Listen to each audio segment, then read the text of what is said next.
Hey everybody. So it's been about a week since the MIDI Tools finally came out, and we've been living with them and with Live 12. And first off, I want to thank all of you that have bought the tools, downloaded them, used them, sent me the music that you're making with them, sent me ideas, sent me issues that we've had to fix.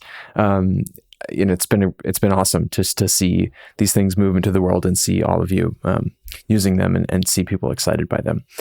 So today what I'm going to do is make a short video just showing you one of the ways that I've been using them. I've been playing some shows and really trying to use these tools as much as possible in the music that I'm making for them.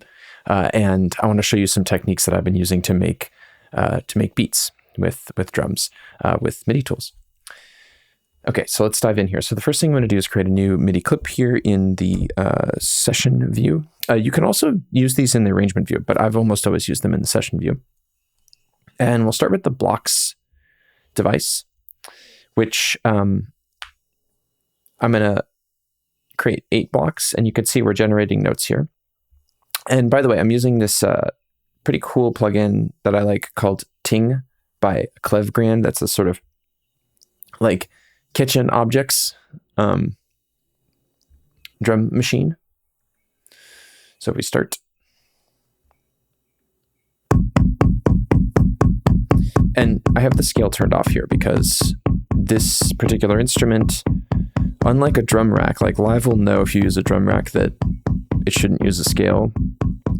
If you have a different type of instrument that Live doesn't recognize as a drum instrument, like any kind of VST, you want to make sure you turn scale off, because otherwise the device will fit the notes to the scale.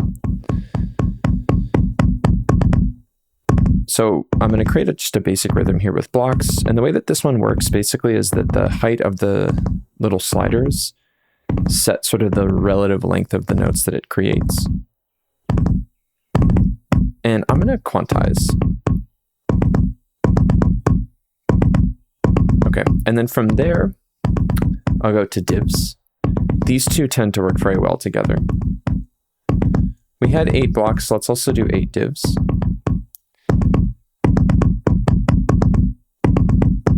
And we'll also quantize again. So now we're just getting more resolution basically out of this rhythm. But what I would also like to do is change the sample that plays. So we'll do like this.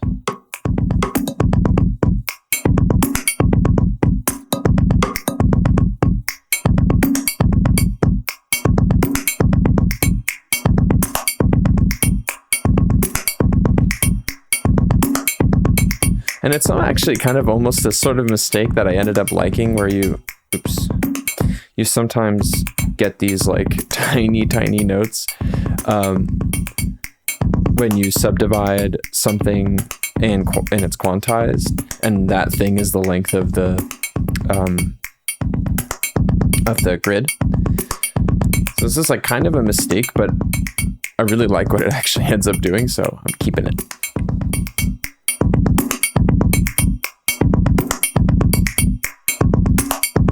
Okay, so from there then, I'm going to go to pattern transform.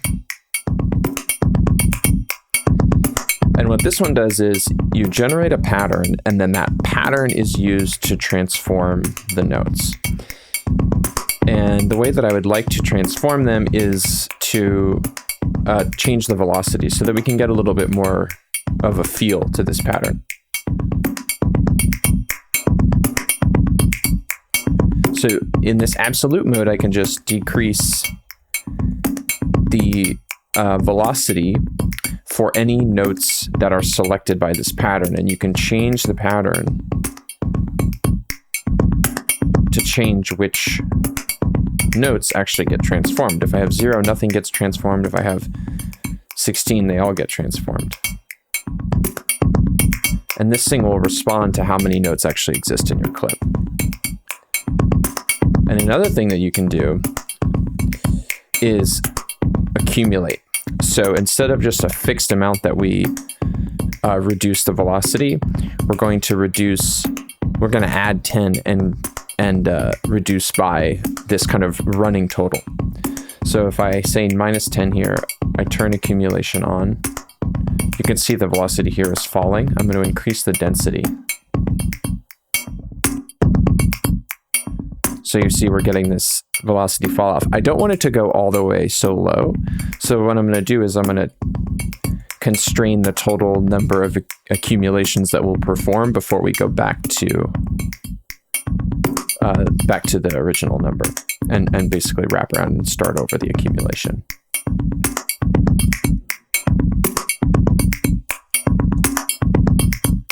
Okay, I'm feeling good about that. Next, what I want to do is some more subdivision. And this time I'm going to use the segment device. This one's really cool because it allows you to selectively subdivide based on the length of the note. So you could say, if I only wanted to subdivide, let's say the longest notes, which are this one and this one. Now we've divided those in two. And we can also do like a cascading velocity. And if I increase this number, we can get these really cool rolls. Another thing you can also do is, use maybe divs, which is another subdivider, and just select the notes you want, and then you'll only be transforming those. So that's another way to kind of get surgical. But if you have a particularly complex pattern with a lot of stuff going on, sometimes these tools like segment and also like condition transform, which is another one that uses the same kind of histogram, can be really useful. And you can see there, by the way, that now this has updated. So that now we're seeing these rising bars where this one actually refers to the notes that are a 16th note in length. And that's because of this thing called the apply loop, which basically is this question of what MIDI note is actually being transformed by the device. If I make a transformation and then I make a second transformation without doing anything else, it's still transforming the original MIDI clip that I transformed. But at some point, the device may switch to actually transforming what you see here, which is what just happened in this device. And that means the terminology for that is that the apply cycle restarted. And the way that you restart the apply cycle is by basically interacting with anything in the live set outside of the MIDI tool device. So just something to know. Sometimes it's something useful. Like sometimes you actually are like, okay, now that I've made this all happen, I want to now transform what I see in front of me here. So for example, we could divide all the 16th notes into 30 seconds.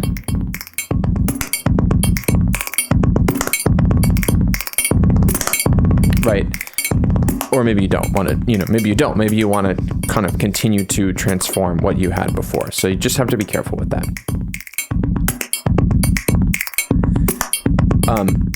So now that we have this, let's clone it.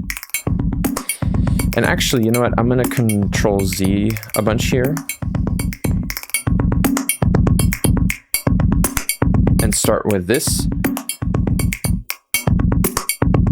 And then I will create a new one. And I'm going to transform this one.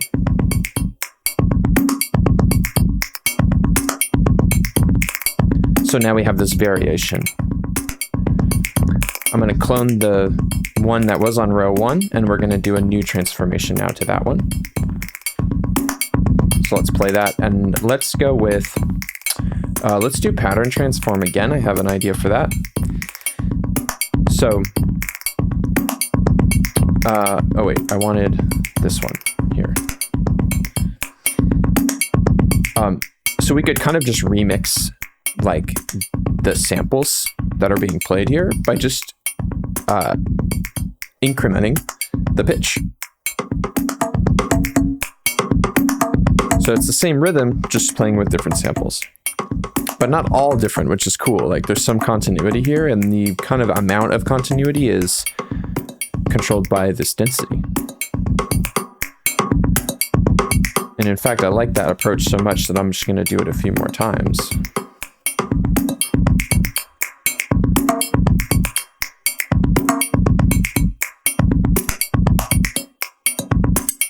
We could also change the pattern, so we could rotate it.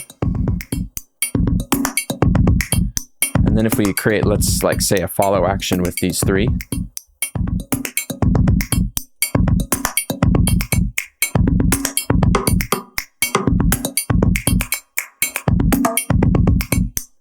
We're getting this variation through the pattern and this kind of, yeah, variation, different ideas that are all rhythmically related, which is really one of the big things I was trying to do with these. I'm going to get rid of the mixer here so that we can actually see things a little better.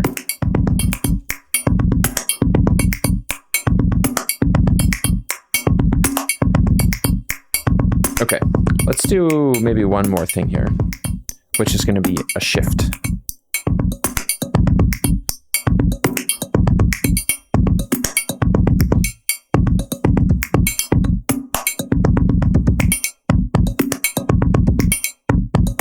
Maybe one more shift.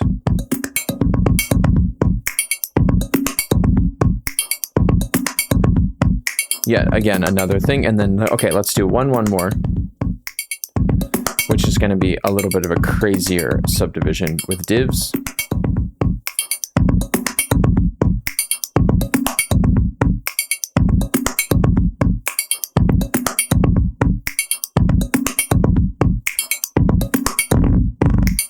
Unquantized this time.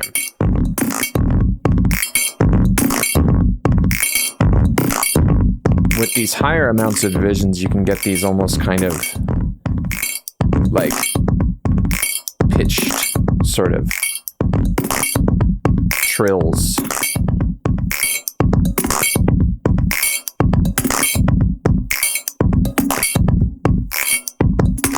That's like kind of like a guiro instrument.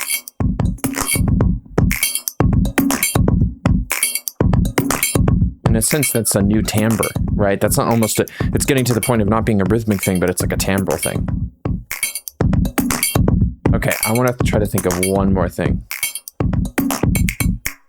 What's a device I haven't used yet?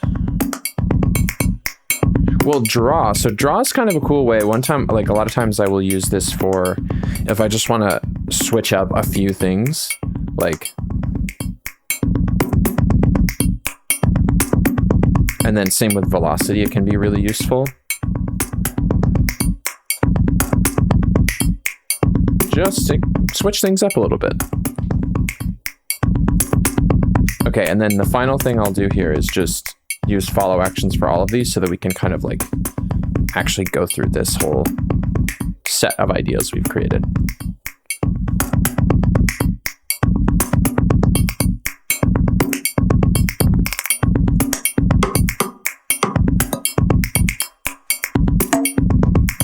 I mean, doing this manually,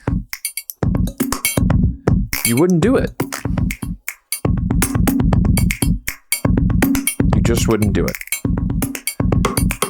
I'm so excited about what this feature makes possible. And this is just the surface. I'm so excited to see people make more of these devices. And I'm also really excited to see where this feature goes on the Ableton Live side. I think this is a game changer from Live.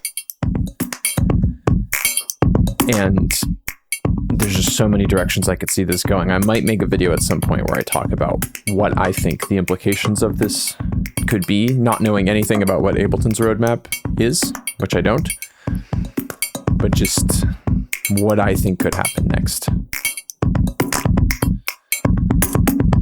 If you're not already in the Discord server where people who use MIDI tools and also make stuff in Max and Live are talking about what they do, you should join. Link is in the description down below. And if you aren't subscribed to these videos, do that also. And if you liked this video, please click the like button. Let me know in the comments how you're using MIDI tools, and I'll see you next time.